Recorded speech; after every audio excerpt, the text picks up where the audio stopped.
സർക്കാരുമായി ബന്ധപ്പെട്ട അറിയിപ്പുകൾക്കും മറ്റു വാർത്തകൾക്കും വേണ്ടി ചാനൽ സബ്സ്ക്രൈബ് ചെയ്യാനും തൊട്ടടുത്ത ബെല്ലൈക്കൻ എനേബിൾ ചെയ്യാനും മറക്കാതിരിക്കുക.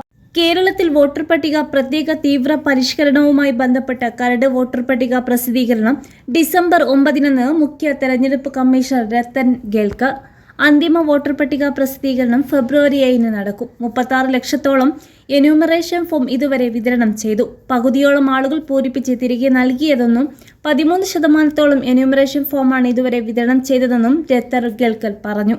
ഈ മാസം തന്നെ എല്ലാവർക്കും ഫോം നൽകാൻ ശ്രമിക്കും. നവംബർ 25 എല്ലാ കളക്ടർമാരും നൽകിയിരിക്കുന്ന സമയം.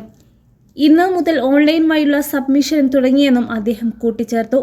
BLA നൽകുന്ന ഫോം പൂരിപ്പിച്ച് നൽകുക. ഫോമിലെ പേര്, വോട്ടർ തിരിച്ചറിയൽ card number, photo, QR code എന്നിവ പരിശോധിക്കുക.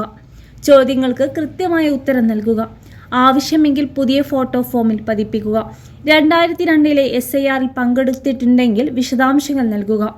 ഇല്ലെങ്കിൽ അന്ന് പങ്കെടുത്ത ബന്ധുവിൻ്റെ പേര് നൽകുക. ഫോം പൂരിപ്പിച്ച് നൽകിയ ശേഷം രസീത് വാങ്ങുക.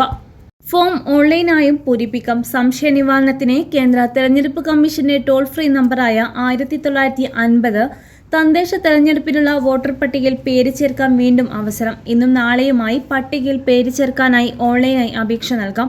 പ്രവാസികൾക്കും വോട്ട് ചേർക്കാൻ അവസരമുണ്ട്. പേര് ഒഴിവാക്കുന്നതിനും സ്ഥാനമാറ്റത്തിനും ഒരപേക്ഷ നൽകാം.